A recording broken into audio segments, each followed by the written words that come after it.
risk takers, they were more outgoing.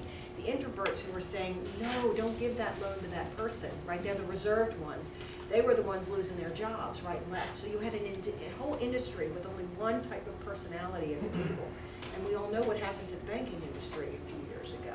So we need that diversity at the table because we need different ideas and we need different perspectives all at the same table. So it benefits the job, it also benefits the individuals going into the job. So I think it's important to see it in both directions, that's an important part. There are so many unanswered jobs that when we say let's increase the number of females that go in, let's increase the number of African American males, we are not taking jobs away from the people who are already in those jobs, or also from white and Asian males who may be going in that direction anyway. There is enough for all of us out there. All right, so what does this tell us? There are high-paying jobs in STEM or those with technical training. That's the other piece. We shouldn't ignore technical training. You may have students who may not be, the elite, but there is technical work training that they can get that will get them in the workforce very quickly. They don't need calculus if they are going in that direction. So there's a lot that can be done. And of course, coming out of the community college, I'm a big advocate for at least starting there and seeing how far you go. The number of students who are entering the STEM fields is not keeping up with the demand. We have lots of jobs available. Students may not be getting enough science and math at the lower levels to prepare them. So one of the things we're going to get into momentarily is looking at what we can do to enrich, because it may not always be in curriculum. There are enrichment activities we can do to provide them with more exposure to STEM. Females and minorities are underrepresented, and students may be making career choices before they even enter high school. So this is really important for those coming out of elementary school. One of the things I looked at was PSAT data.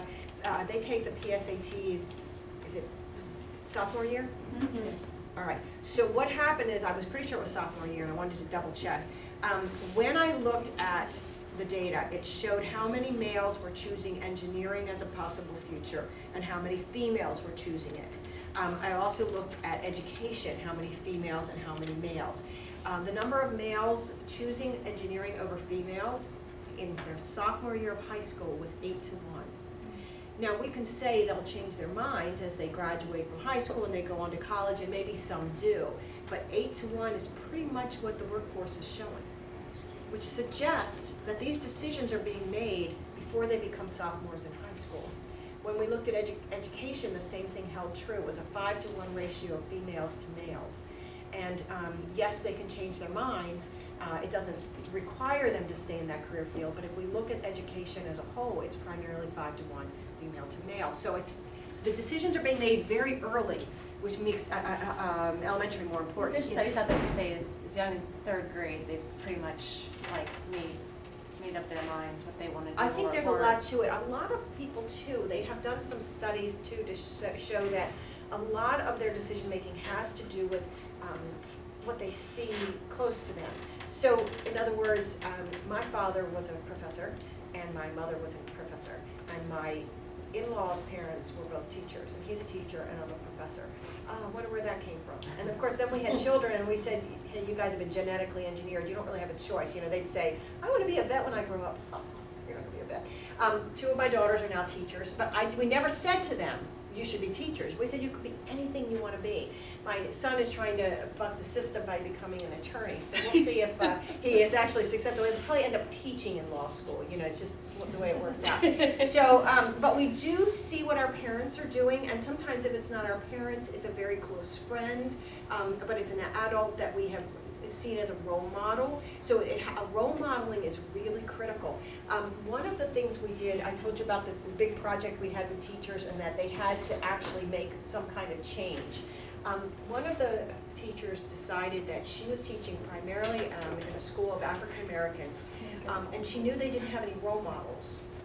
So what she did is she wanted to bring in role models, women of color who had gone on to become astronauts, women of color who had gone on to become engineers, but it was pretty expensive and hard to do. So instead what she did was she would have sort of STEM commercial breaks, like we're doing, and she would show videos of these women speaking about what it was like to be in the careers that they had chosen, but she specifically focused on these role models. Role models are very, very important, and the younger you can start with the role models, the better, because they have so much influence. We want to see someone who looks like us, who is like us, that we can say, that's who I want to be when I grow up. And if we have no vision of that, it's hard. So yes, the decision is made very, very young, and it is based a lot on role models. So yes, go ahead. I just have an anecdotal funny story. Just yesterday, my daughter and I, she's 6, we were having this conversation on the way home from school about working, and she asked me how my day was, and I was kind of explaining some things, and I said, yesterday I had to go to a meeting at the Board of Ed, and I was telling her I had to go to a meeting at the Board of Ed, and I said, that's kind of where the principals were, you know? And she looked at me and she goes, but Mommy, you're just a school counselor, and you do lunch duty. Daddy has a really important job, though. So I was sort of like, yeah, well, get in line, because that's how we're going to feel about teachers. But it is kind of funny how they're so impressionable, and Yes. what their take is on careers, even at a very young age. Yeah, absolutely. They see things that we're not aware they're seeing. It's not like we're telling them. There's nothing verbal. It's the micro message that they receive. So somewhere along the lines, maybe he talks more about his day, or maybe you don't pay as much attention to the kind of work that you're doing. In other words, you might say, oh, I had that awful lunch duty today, as opposed to saying, I had this student and I really did this and this with that student, and it made such a difference. So you don't know where the message, I mean, it may not be you at all, Sure. but somehow that message came across to her. So I think that's a really important information. But I think this idea that students need role models, and the younger the better, is really very valuable to them. So, all right, we have another one, another little commercial break, just to see. I just like these videos, and this one leans more towards STEM careers, and we're going to go more and more in that direction now. So this is one you might be able to share with your students. This one does come, sorry Joel, I'll keep you on your toes. That's what I'm here for. All right, good, I'm glad. So this one was filmed actually in England, so you'll see a pound sign to refer to money, so you just have to transfer it a little bit. And also, when I send you the PowerPoint, you'll have all the links, so.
have, soon I have I actually had a little bit of a videotape library, but I have some that go specifically into some of the specific careers.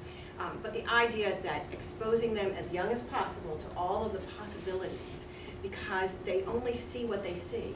So if they're surrounded, if their parents are construction workers, that's what they know is construction work. Not anything wrong with that, it's just that that's all they see. If their parents are teachers, that's all they see. And I think I would have done more of exposing my kids to more career opportunities if I had known that when they were very small. Coming back, we'll get there.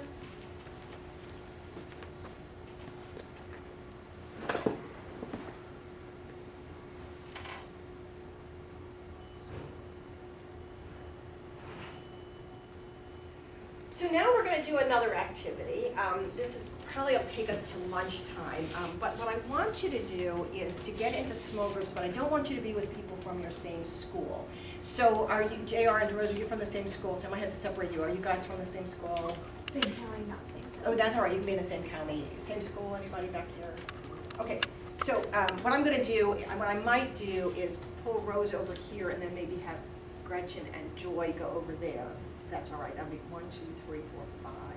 1, 2, 3, 4, 5, 6, that'll be fine. So it'll be 2 groups, and what you're gonna talk about is really just 2 things. You're gonna talk about what you are currently doing in your schools to address STEM interests, and then what can you do, based on everything we've done so far today, not just on stuff on the brain, but anything we've done today, what ideas do you currently have that you think you could add to the list of things you're already doing?